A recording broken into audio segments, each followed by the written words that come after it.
Annette Young, the host of the 51%, and in this week's special edition, we're here in the French town of Cholet to report on the upcoming Women's Tour de France.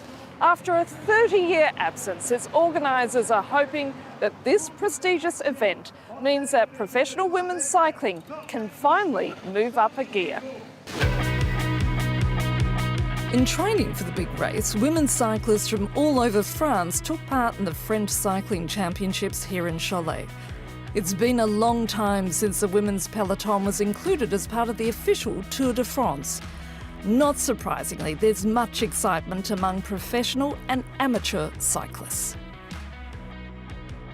I've really seen a huge difference since I started cycling with the creation of new teams. At first there were just one or two, and now it's really democratized. This year is a Tour de France, so it's a big leagues which gets added to the calendar every year. So now I don't think we need to be envious of the men's calendar. And we're almost equal in the race calendar, and that's a good thing.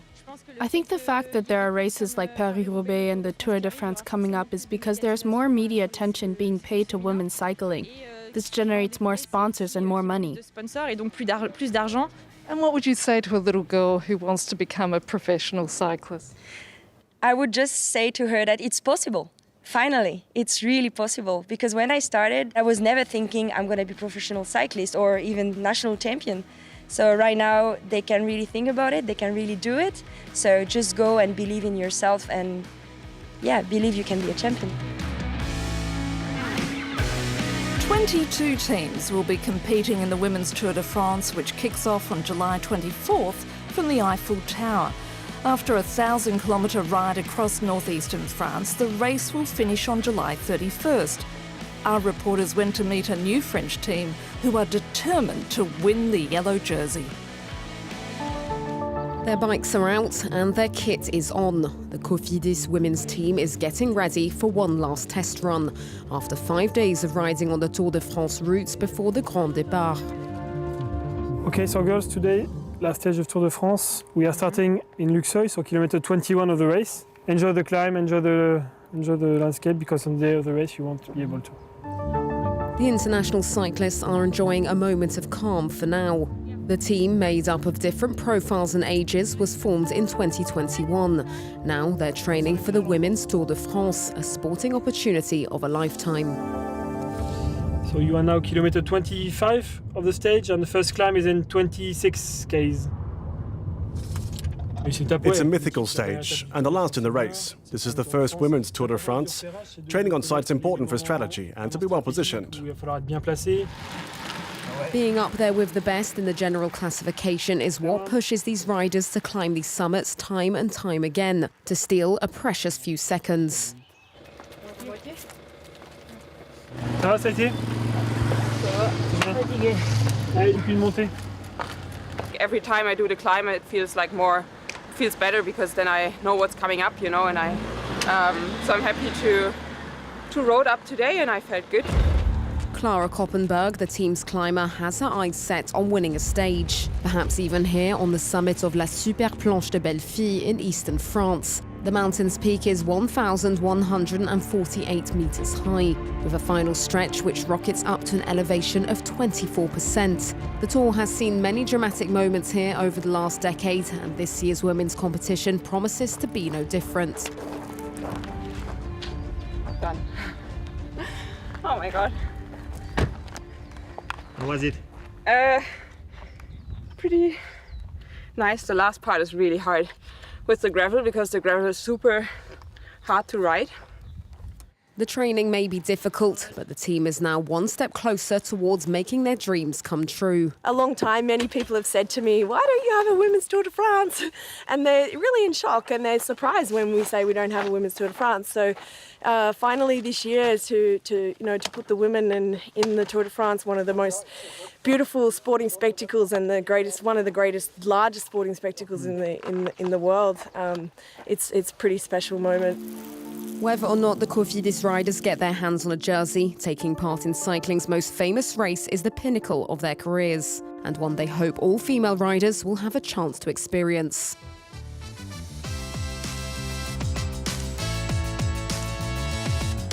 The These days, the bicycle may appear to be a rather common object, but it was a vital tool in the struggle for female emancipation in the early part of the 20th century and continues to be used to liberate women to this very day, as Catherine Cadet-Clifford and Florence Gaillard report.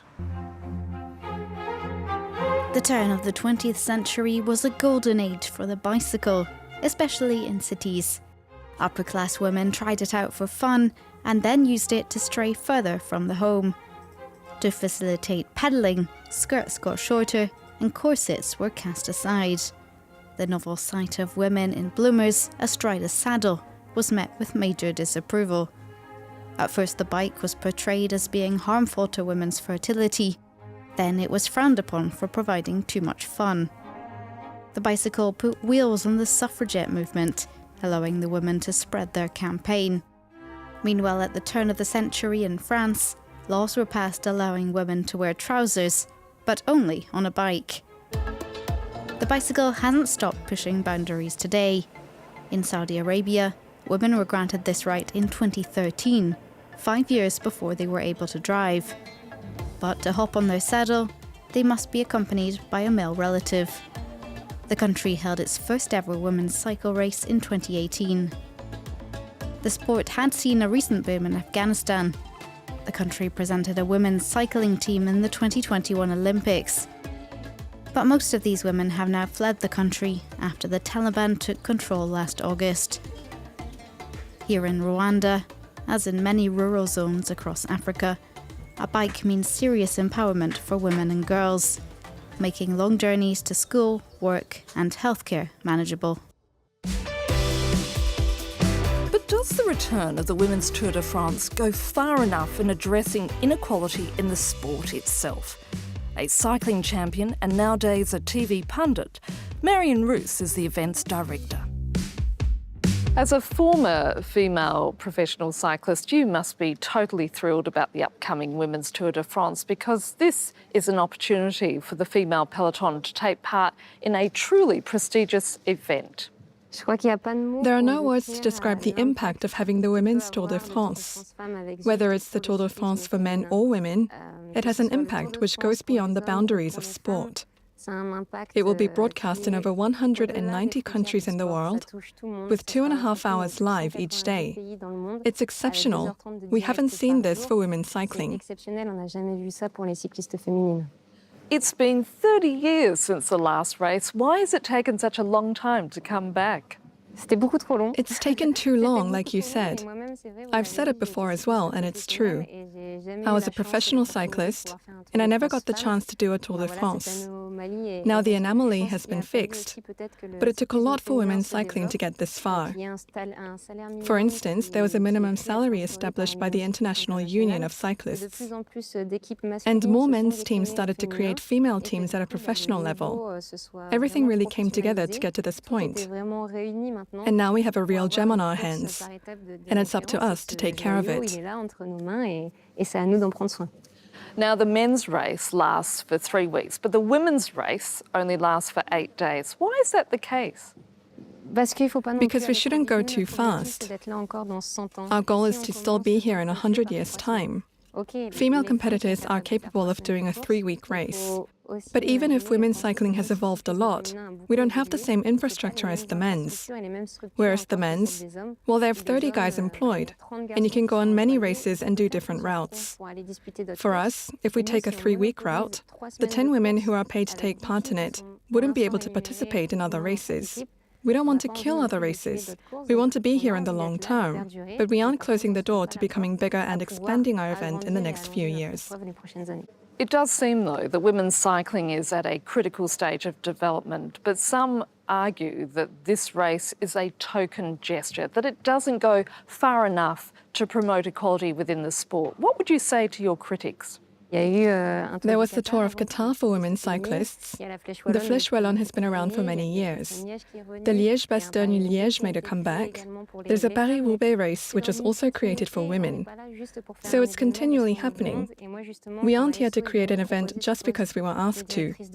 So when I was asked to become race director, I made sure that it would be the same title as the Tour de France, that we could do the same thing, that we wouldn't be a second-rate race just because of the media pressure there was to create this event.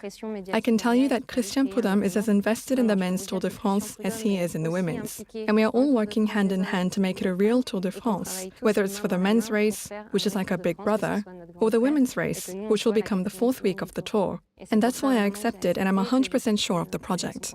So Marion, this is clearly the first stage of the journey. There have been women's Tour de France well before us. They called it Tour de France Women's in the late 1980s, and I'm not going to deny that either, because all those women were very important to us. And of course, with the developments in women's cycling, what was missing was the slow build-up. And at this current point in time, whether it's men's or women's cycling, there is no better race than the Tour de France. So it's a step that's paramount. It's important because it will permit female cyclists to become known by spectators, but also by people who like the sport, or who simply like watching the Tour de France. And there is no other race that's able to do that. And